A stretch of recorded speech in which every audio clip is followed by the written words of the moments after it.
दिन भर की खबरों में सबसे पहले डालते नजर आज के मुख्य समाचारों पर।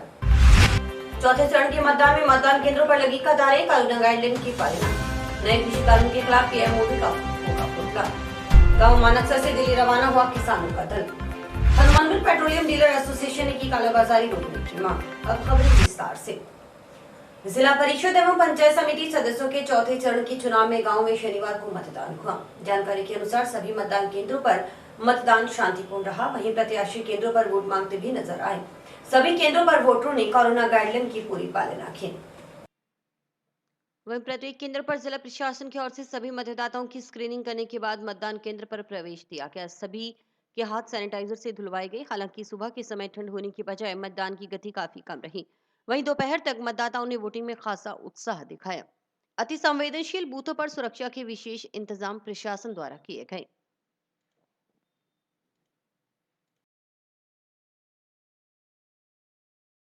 जो भी जैसे हमारे वार्ड में जो भी दिक्कतें आ रही हैं, अब मैं उम्मीद रखती हूँ कि वो सब सॉल्यूशन उसका बताएंगे, जो भी प्रॉब्लम है वो हल करेंगे। आपके द्वारा जो जैसा जनप्रतिनिधि चुनेंगे आप उसको आप कैसा चाहते हैं, किस तरह का जनप्रतिनिधि हो, कैसी समस्याएं हैं आपके इस गाँव में? सर हमारे एक तो जो रोड्स है जो हमारी कॉलोनी में वो परफेक्टली नहीं है। एक तो वो चाहते हैं कि हम वो करें रोड्स का, और सेकेंडली ये चाहेंगे कि वो जनता की आवाज़ सुने। जो हम चाहते हैं उस अकॉर्डिंग थोड़ा सा वो अपना हमें सेटिस्फाई करे। ठीक है जी। नए कृषि कानून को वापस लेने की मांग को लेकर शहर के विभिन्न संगठनों के लोगों ने शनिवार को जंक्शन स्थित भगत सिंह चौक पर विरोध प्रदर्शन किया। साथ ही आक्रोशित लोगों ने इस किसान विरोधी काला कानून करार देते हुए प्रधानमंत्री नरेंद्र मोदी का पुतला जलाया। आक्रोशित जनसमूह ने पीएम मोदी के खिलाफ जमकर नारे लगाए। विरोध प्रदर्शन में विभिन्न सामाजिक संगठन और राजनीतिक दल के लोग शामिल थे, जिसमें कांग्रेस पार्टी के डॉक्टर सौरभ राठौर ने अपने संबोधन में कहा कि केंद्र की मोदी सरकार पूरी तरह किसान और मजदूर विरोधी है। उसे किसान की समस्या से कोई लेना देना नहीं। देश में 1 अरब से ज्यादा आबादी को भोजन उपलब्ध करवाने वाले देश की किसान अपनी वाजिब मांग को लेकर सड़क पर आंदोलन कर रहे हैं, लेकिन केंद्र सरकार संवेदनहीन बनी हुई है। आज देश के अन्नदाता सड़क पर आंदोलन कर रहे हैं और मोदी सरकार उनकी समस्या को सुनने के बजाय उन पर दंडात्मक कार्रवाई कर रही है।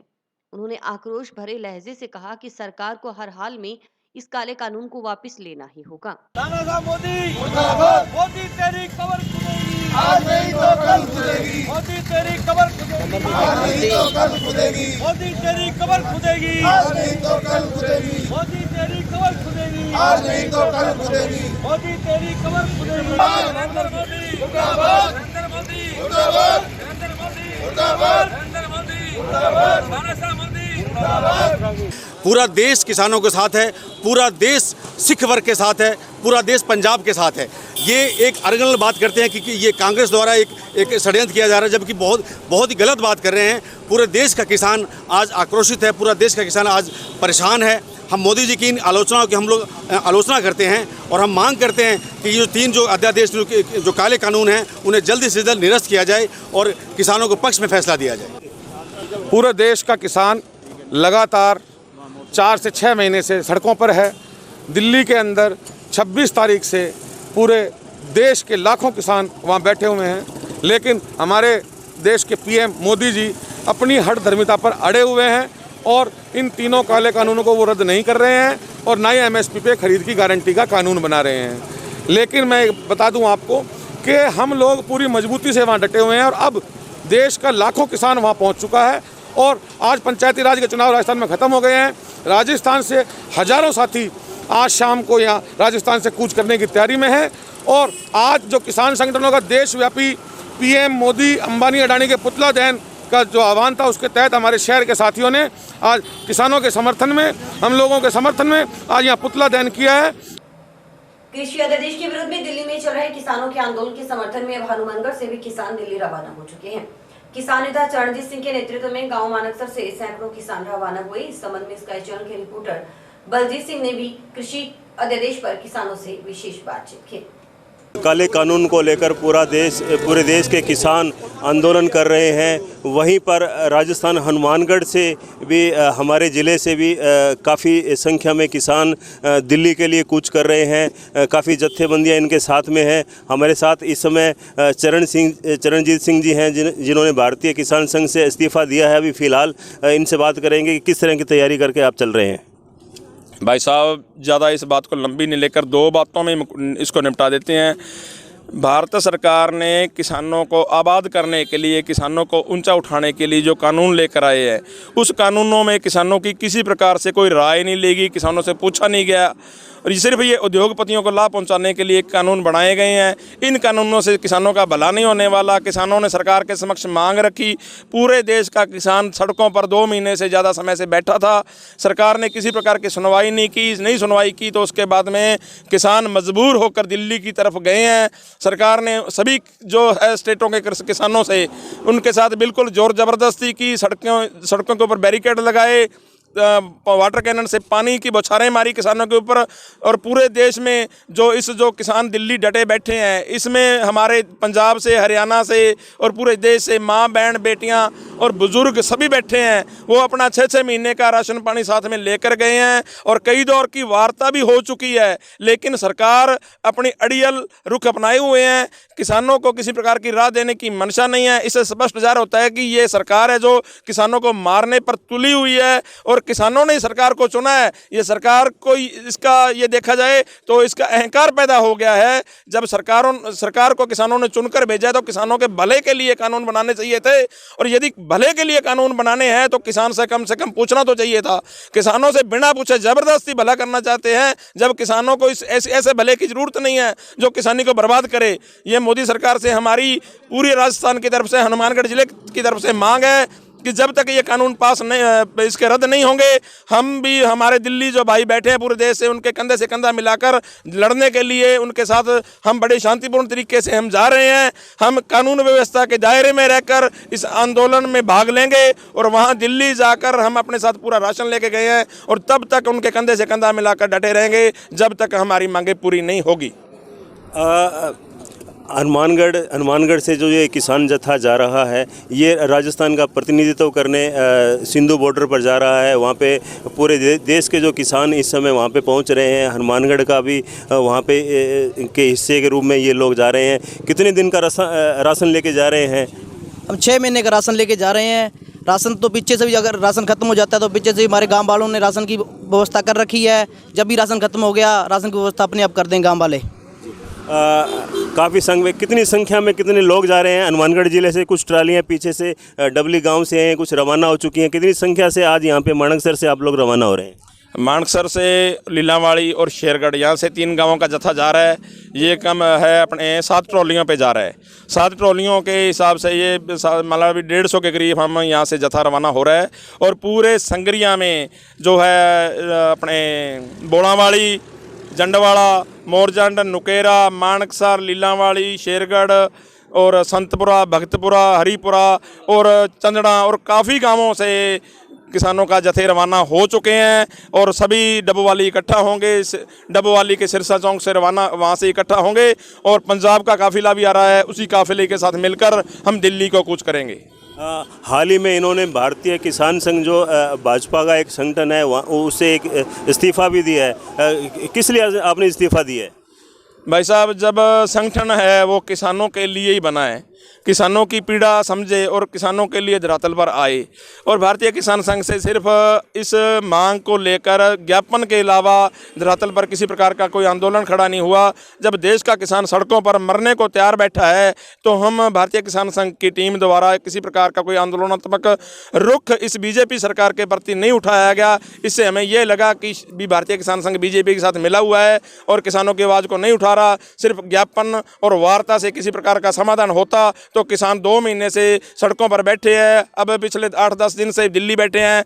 अभी भी किसी प्रकार का सरकार अपने अड़ियल रुख अपना रखा है। किसी प्रकार का समझौता किसानों के साथ किसानों को संतुष्ट नहीं किया जा रहा। तो कैसे मान लें कि भारतीय किसान संघ की सिर्फ बातचीत से ये समाधान निकल जाएगा?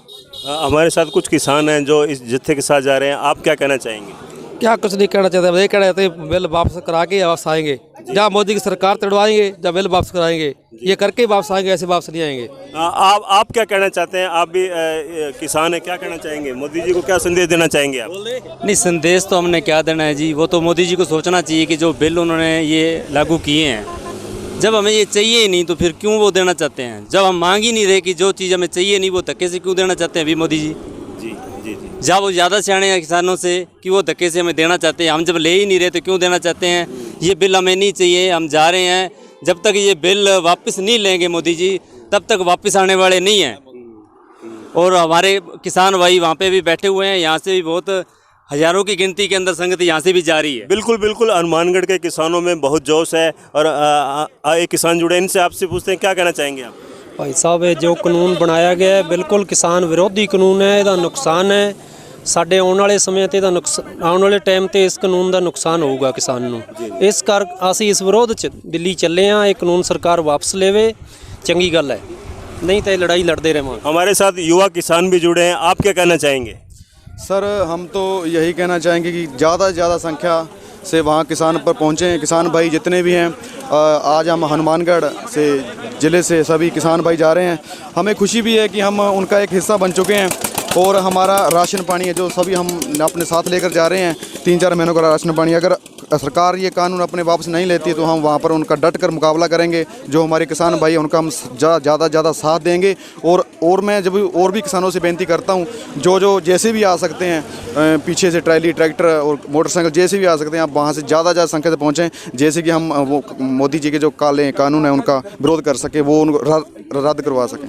बिल्कुल बिल्कुल, हनुमानगढ़ से जो ये जो जत्था रवाना हो रहा है 3 काले कानून के विरोध में, हनुमानगढ़ से भी काफ़ी संख्या में किसान दिल्ली जा रहे हैं। और अब देखने वाली बात होगी कि ये किस तरह से वहाँ पर राजस्थान का प्रतिनिधित्व करते हैं। मैं बलजीत सिंह।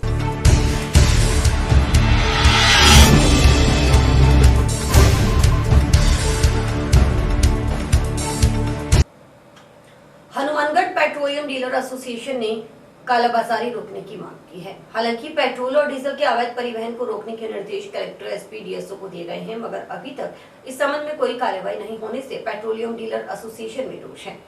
हालांकि राज्य सरकार ने एक आदेश जारी कर हनुमानगढ़, श्रीगंगानगर, चूरू, सीकर व झुंझुनू जिले के पेट्रोल पंप संचालकों को बड़ी राहत दी है, मगर इस पर कोई कार्रवाई नहीं होने से एसोसिएशन में नाराजगी है। स्काई चैनल पर देखिए रिपोर्टर प्रदीप पाल की खास रिपोर्ट। आदेश पत्र में जैन ने लिखा है कि राजस्थान राज्य में अवैध रूप से डीजल व पेट्रोल लाकर अनैतिक रूप से विक्रय किया जा रहा है। इस संबंध में विभाग के पास लगातार शिकायतें प्राप्त हो रही हैं। अपने जिलों में होने वाले इन अनैतिक कार्यों की जांच कर सख्त कार्रवाई की जाए। सरकार की ओर से जारी आदेश की यदि अक्षरश पालना नहीं होती है तो जिलों के सैकड़ों पेट्रोल पंप संचालक लाभान्वित।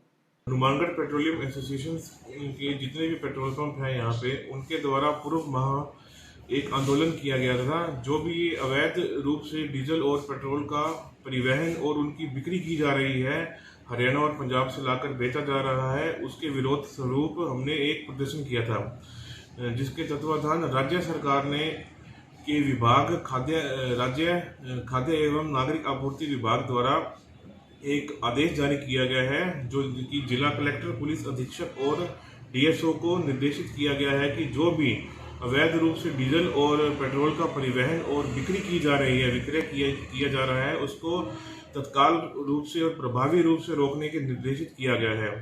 ये आदेश हैं जो 9 नवंबर को जारी किए गए हैं और इसके तत्वाधान हम जो भी एसोसिएशन के पेट्रोल पंप्स हैं तो वो काफ़ी खुश हैं इस आदेश से।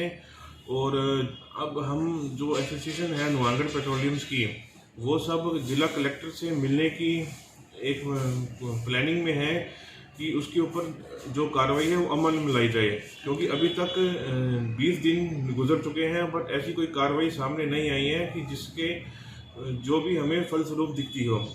तो अगर यदि जिला कलेक्टर महोदय हमारी बात को सुनते हैं तो इससे हनुमानगढ़ जिले के लगभग 75-80 पेट्रोल पंप हैं जिनको काफ़ी फ़ायदा मिल सकता है। और जो ये नकली डीजल कालाबाजारी हो रही है, इसके ऊपर पूरी तरह से अंकुश लगेगा। पंजाब हरियाणा में पेट्रोल डीजल पर वेट कम है, इस वजह से पेट्रोल डीजल के मूल्यों में 9 से 10 रुपए प्रति लीटर तक अंतर है। ऐसे में लोग पंजाब हरियाणा जाकर तेल भरवा लाते हैं, वहीं अनेक वहां से पेट्रोल डीजल लाकर क्षेत्र में बेचते भी हैं। इसका सीधा खामियाजा पंप संचालकों को भुगतना पड़ता है। पेट्रोल पंप संचालकों का कहना है कि पंजाब से पेट्रोल डीजल के मूल्य में बड़ा अंतर होने की वजह से लोग वहां से ही तेल भरवाने को प्राथमिकता देते हैं। इसी वजह से क्षेत्र के पंप संचालकों की हालत खराब है। गौरतलब है कि इससे पहले भी एसोसिएशन ने जिला प्रशासन को अवैध कारोबार पर रोक लगाने की मांग की थी। जो इम्पोर्टेंट मांग थी वो यही थी कि जो भी कालाबाजारी हो रही है डीजल की, अवैध रूप से जो हरियाणा और पंजाब के राज्यों से डीजल को लाकर बेचा जा रहा है, उसके ऊपर अपने रोक की मांग की थी, जो कि इलीगल भी है। तो हम लोग यही सरकार से मांग कर रहे थे कि भी इसको पूरी तरह से रोका जाए, ताकि जो हमारे यहाँ के बिजनेस है, पेट्रोल पंप का व्यवसाय है, वो पूरी तरह से चौपट हो रहा है। तो अब हमारी सरकार से उम्मीद यही है कि इसके ऊपर आदेशों के ऊपर प्रभावी कार्रवाई की जाए, ताकि हम सभी जो भी इस व्यवसाय से जुड़े हुए हैं उनको एक हिम्मत मिले और ताकि वो अपना जो व्यवसाय है वो पूर्ण रूप से चला सके।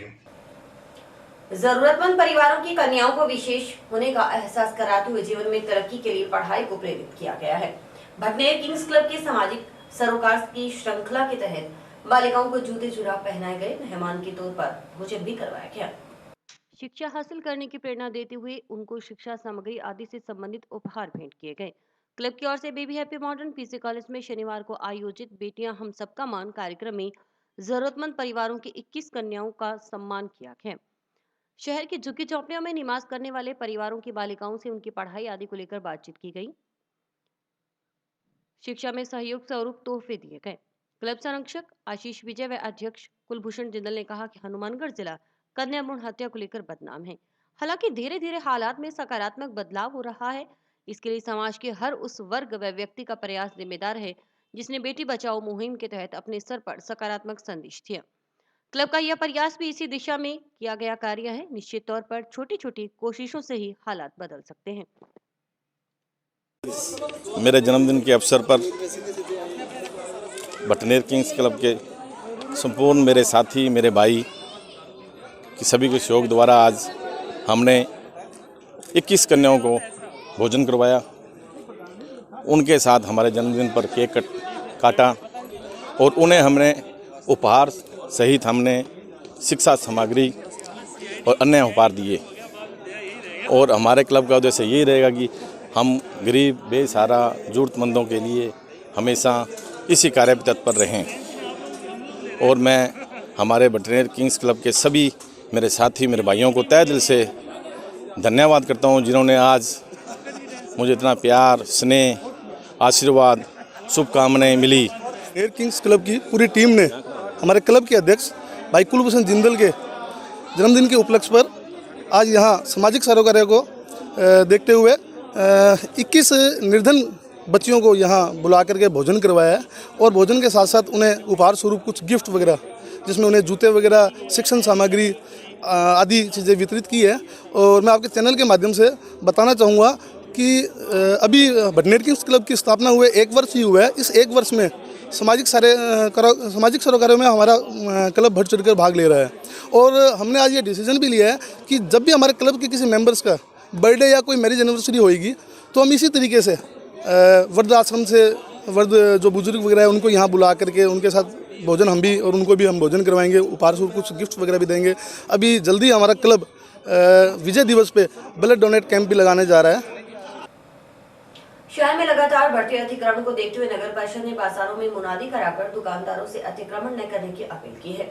वहीं चेतावनी भी दी गई है कि अगर सामान फुटपाथ और दुकानों के आगे से नहीं हटाया गया तो नगर परिषद उन दुकानदारों का सामान जब्त कर लेगी। शहर में विभिन्न बाजारों में अतिक्रमण की स्थिति बनी हुई है। दुकानदारों को सूचित किया जाता है कि आपके द्वारा दुकान का सामान दुकान से बाहर करके लगाया जा रहा है, जो कि अतिक्रमण की श्रेणी में है। आपके द्वारा दुकान का कचरा भी सड़क पर डाला जा रहा है, जो कि स्वच्छ भारत मिशन का उल्लंघन किया जा रहा है।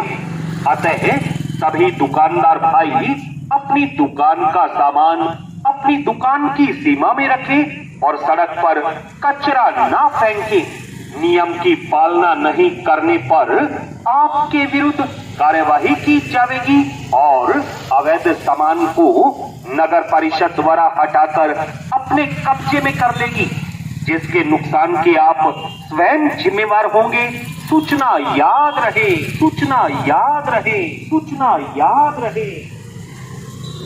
नगर परिषद हनुमानगढ़ के द्वारा सभी दुकानदारों को सूचित किया जाता है कि आपके द्वारा दुकान इंदिरा रसोई और टाउन बस स्टैंड पर रेन बसेरे का औचक निरीक्षण शनिवार को किया गया। मौके पर सैनिटाइजर नहीं मिलने पर नाराजगी जताई गई। नगर परिषद एक्सेस सुभाष बंसल ने गुरुवार को टाउन में मिली कमियों को दुरुस्त करने के निर्देश दिए। साथ ही सभापति गणेश बंसल ने भी व्यवस्थाओं का जायजा लिया। आयुक्त पूजा शर्मा ने भोजन के बारे में फीडबैक लिया। इससे पूर्व में निरीक्षण भी किया गया।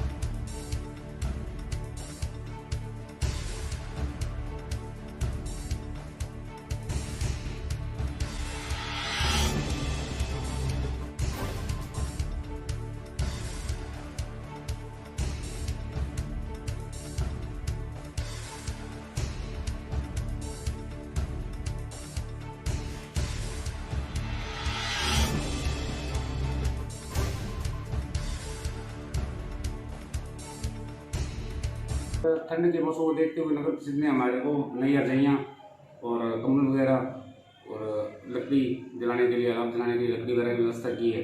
और समय समय पे नगर परिषद के अधिकारी यहाँ आके विजिट डाल के जाते हैं, देख के जाते हैं। अभी कल ही शिवाजी बंसल जी आए थे, वो भी विजिट करके गए। यहाँ सर जगह के हिसाब से हमारे पास 15 बेड है और महिला वाले में 6 बेड लगाए हुए हैं और स्पेयर बेड पड़े हैं हमारे पास और स्पेयर गद्दे और पड़े हैं हमारे पास। जरूरत के हिसाब से हम उनको यूज़ कर देते हैं। सोशल डिस्टेंसिंग के कारण थोड़ा उस हिसाब से हम कवर कर रहे हैं। सैनिटाइजर है, मेरा मेरे पास सैनिटाइजर है, सैनिटाइजर हाथ धुलवाते हैं, साबुन की व्यवस्था है। नगर परिषद के द्वारा हमें सारा सामान उपलब्ध करा दिया गया। पानी सारा गर्म पानी का गीजर लगा हुआ है, पीने के लिए फिल्टर पानी है सर यहाँ।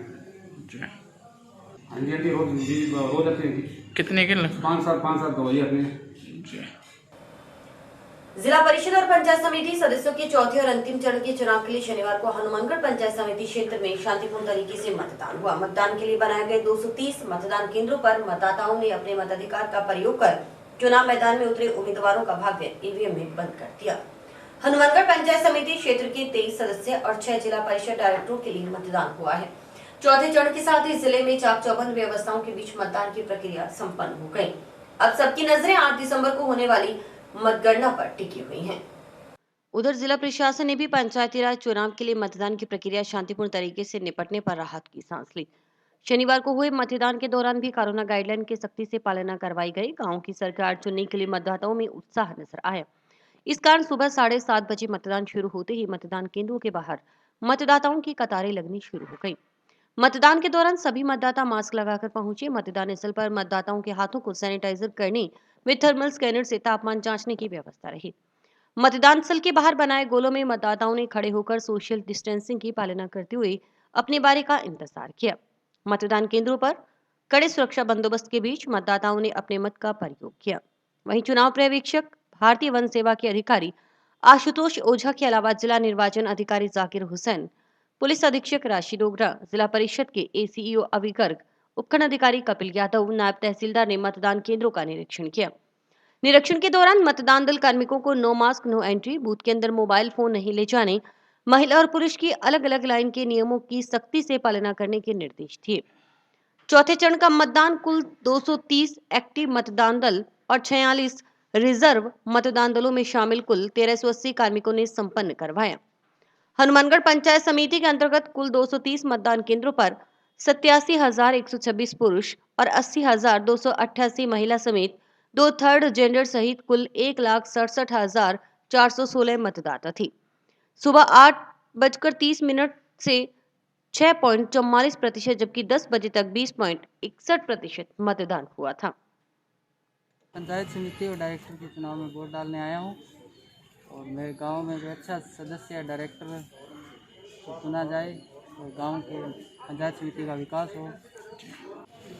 अभी जी जिला परिषद और पंचायत समिति के चुनाव के लिए मतदान करके आया हूँ, जो कि ग्रामीण पंचायत के लिए सरकार बनेगी, फिर जिला प्रमुख और पंचायत समिति प्रधान, आगे विकास हो, झूठे वादों को नकारा गया है। वोट का अधिकार जो कि आज हम भुगता कर आए हैं, वोट हमारा बहुत बड़ा हथियार है, उसका भी प्रयोग करके आए हैं। और हम ये उम्मीद करते हैं जिस भी कैंडिडेट को हमने वोटिंग किया है कि अच्छा प्रधान साबित होगा और अच्छा डायरेक्टर चुनकर अच्छा प्रधान चुनेंगे और जिला परिषद चुनकर जिला प्रमुख चुनेंगे और हनुमानगढ़ का पूरे राजस्थान के अंदर नाम होगा। अच्छी यहाँ से टीम निकलेगी। कोल्ला के अंदर जो पंचायत चुनाव चल रहे हैं शांतिपूर्ण चल रहे हैं और मतदाताओं में भी काफ़ी उत्साह है। इस बार स्पेशली ये है कि जो कोविड-19 की जो गाइडलाइन है उसमें मतदाता पहली बार मतदान कर रहे हैं और सोशल डिस्टेंसिंग है, सैनिटाइजिंग है, सबका उसका मास्क का ध्यान रखा जा रहा है। और विशेष बात ये है कि जो बुजुर्ग महिलाएं हैं, पुरुष हैं, वो भी इसमें बढ़ चढ़ के भाग ले रहे हैं और सभी चीज़ें अभी तक शांतिपूर्ण हैं और उम्मीद है सही संपन्न चुनाव हो जाएगा। राज्य निर्वाचन आयोग राजस्थान जयपुर की ओर से जारी कार्यक्रम अनुसार पंचायत समिति सदस्य एवं जिला परिषद सदस्य के मतों की गणना जिला मुख्यालय अबोहर बाईपास स्थित राजकीय पॉलिटेक्निक कॉलेज में 8 दिसंबर को की जाएगी। पंचायत आम चुनाव 2020 के दृष्टिगत मतगणना के लिए गंगानगर शुगर मिल्स लिमिटेड के महाप्रबंधक केसरलाल मीणा को पर्यवेक्षक नियुक्त किया गया है। जिला निर्वाचन अधिकारी जाकिर हुसैन ने बताया कि पंचायत समिति सदस्य की मतगणना प्रथम पारी में सुबह 9 बजे शुरू की जाएगी। जिला परिषद सदस्य की मतगणना दूसरी पारी में पंचायत समिति सदस्य की मतगणना के पश्चात शुरू होगी। पहली पारी में सिर्फ पंचायत समिति क्षेत्र के अभ्यर्थियों निर्वाचन अभिकर्ता को ही प्रवेश दिया जाएगा। दूसरी पारी में सिर्फ जिला परिषद क्षेत्र के अभ्यर्थियों निर्वाचन अभिकर्ता को ही प्रवेश दिया जाएगा। पंचायत समिति सदस्य और जिला परिषद सदस्य की मतगणना एक ही कक्ष में होगी। पहले पंचायत समिति सदस्य की मतगणना कार्य शुरू किया जाएगा, उसके बाद जिला परिषद सदस्यों की मतगणना होगी। पंचायत समिति सदस्य की मतगणना के लिए उस पंचायत समिति में जितने जोन निर्धारित हैं उतने ही मतगणना टेबल लगाए गए हैं, ताकि एक सदस्य की मतगणना एक ही टेबल पर हो तथा पंचायत समिति में समाहित जिला परिषद जोन को औसत अनुसार टेबल निर्धारित कर मतगणना करवाई जाएगी। जिला निर्वाचन अधिकारी जाकिर हुसैन ने कहा कि कोविड-19 के संक्रमण के दृष्टिगत तथा राज्य निर्वाचन आयोग के निर्देशानुसार मतगणना कक्ष में एक टेबल के लिए एक ही व्यक्ति को प्रवेश की अनुमति होगी। मतगणना भवन में अभ्यर्थी निर्वाचन अभिकर्ता को रिटर्निंग अधिकारी की ओर से जारी अधिकार पत्र कार्ड से तथा गणन अभिकर्ता को बैज होने पर ही प्रवेश की अनुमति दी जाएगी। मतगणना स्थल पर भी मास्क पहनना अनिवार्य होगा।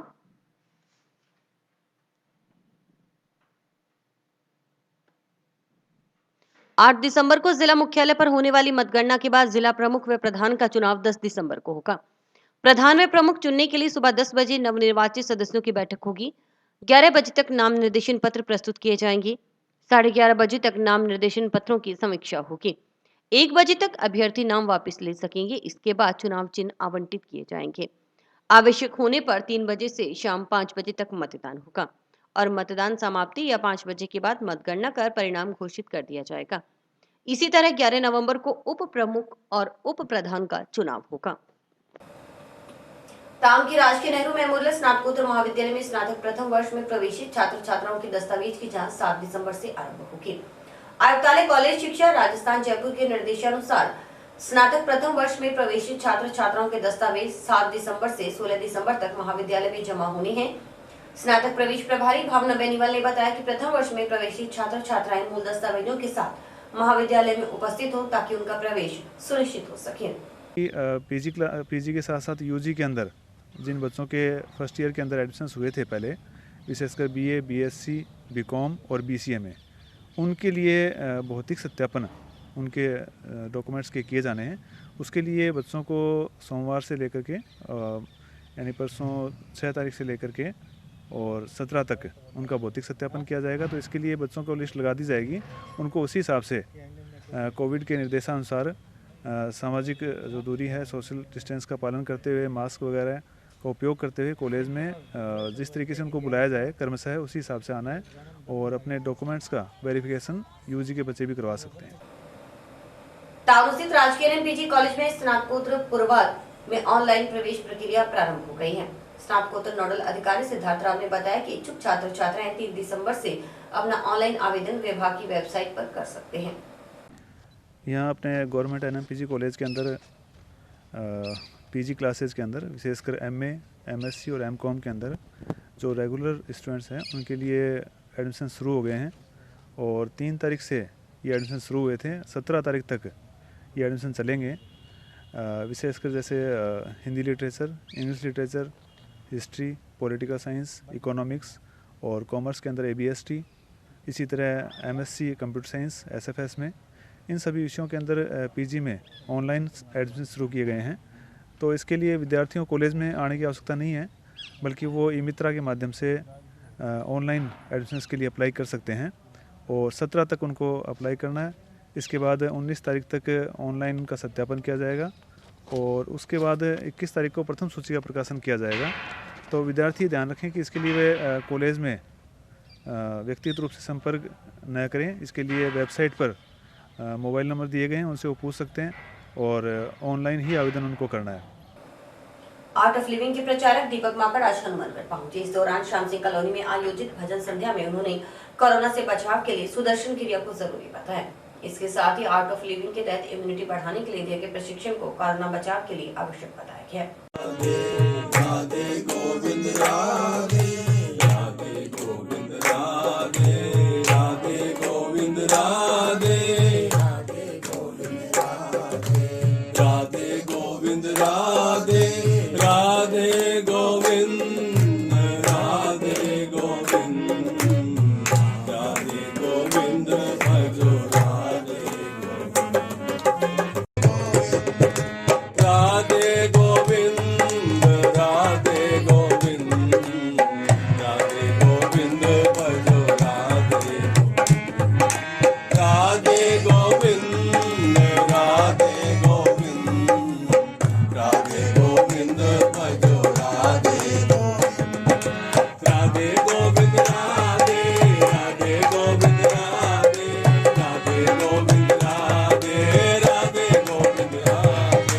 संध्या का प्रोग्राम भी मैनेज कर रखा था। तो आर्ट ऑफ लिविंग की जो डेली ग्रुप साधना है वो चल रही है। 200 आज 5th डे हो चुके हैं, उसको 205 दिन कंप्लीट हो चुके हैं। जैसे कि हम देखें कि अगर कोरोना टाइम इस टाइम चल रहा है, आज उसको आई थिंक सो मार्च से स्टार्ट था, तो इतना लंबा टाइम चल चुका है और आगे पता नहीं अभी क्या इसका बनने वाला है। अगर इसका हम कोरोना का पर्टिकुलर अटैक देखें तो ये लंग्स के ऊपर अटैक करता है, लेकिन अगर हमारी इम्यूनिटी स्ट्रॉन्ग है तो हम ये कह सकते हैं कि कोरोना शायद अंदर हमारे आकर भी चला जाएगा और हमें पता भी नहीं चलेगा। बट उसके लिए हमारी जो बॉडी की इम्यूनिटी है वो स्ट्रॉन्ग होनी चाहिए। और अगर हम बात करें आर्ट ऑफ लिविंग में सुदर्शन क्रिया की, तो सुदर्शन क्रिया हमें इतनी इम्यूनिटी को स्ट्रॉन्ग कर देती है, अंदर से मजबूत कर देती है, बिकॉज ऑफ ये एक ब्रीदिंग टेक्निक है। जब हम ब्रीदिंग टेक्निक से इसको करते हैं तो हमारा जो श्वास है वो और गहराई और लंबाई में चला जाता है, जो कि हमारे लंग्स को अंदर से और स्ट्रॉन्ग करती है और हमारी इम्यूनिटी को बहुत सॉलिड कर देती है। तो मैं पर्सनली ये सभी को कहना चाहूँगा कि आर्ट ऑफ लिविंग का जिन्होंने अभी तक हैप्पीनेस कोर्स नहीं लगाया तो प्लीज़ वो अपनी लाइफ को चेंज करने के लिए, है ना, कह सकते हैं कि लाइफ में पॉजिटिविटी लाने के लिए हैप्पीनेस कोर्स ज़रूर करें। मेरा नाम आरती मक्कड़ है। मैं अपना आइल्स इंस्टीट्यूट चलाती हूँ और साथ ही लोगों को ध्यान भी सिखाती हूँ। Being an art of living teacher from past 3 years मैंने ये फील किया है कि इस क्रिटिकल टाइम में जब हम सब थोड़े भयभीत भी हैं और लाइफ से थोड़े से अभी फ्रस्ट्रेटेड भी हैं कि ये कब जाएगा, तो वो तो हम प्रेडिक्ट नहीं कर सकते, लेकिन अभी लाइफ को बहुत सुंदर कर सकते हैं। इसका एक बड़ा ही सुंदर तरीका है योगा और सुदर्शन क्रिया। सुदर्शन क्रिया से हमारी इम्यूनिटी 5 times हो जाती है। ऐसा एम्स की रिसर्च पेपर में published, I am not saying something ऐसे ही हवा में, ये पब्लिश्ड रिपोर्ट्स हैं सारी। और सबसे बड़ी जो ताकत मुझे लगती है वो है आपकी विल पावर इस समय में। तो इस समय में विल पावर स्ट्रॉन्ग रहना बहुत ज़रूरी है। और मैंने पर्सनली पिछले 5 साल में ये अनुभव किया है कि आपका कॉन्फिडेंस लेवल, आपकी विल पावर इतना स्ट्रेंथन हो जाता है कि आप लाइफ को बड़ा इजीली लेने लग जाते हैं, प्रॉब्लम्स नहीं लगती हैं। तो प्रॉब्लम है, लेकिन सुदर्शन क्रिया करने से वो प्रॉब्लम हमें उससे जूझने का साहस मिल जाता है। तो मैं आप सबको ये रिक्वेस्ट करूँगी कि जिन्होंने अभी तक ये फ्लेवर्स चखे नहीं हैं, जिन्होंने अभी तक सुदर्शन क्रिया किया नहीं है, वो डेफिनेटली इसको एक्सपीरियंस करें। और इसी के साथ समाचार समाप्त हुए। रोजाना देखते रहिए समाचार। नमस्कार।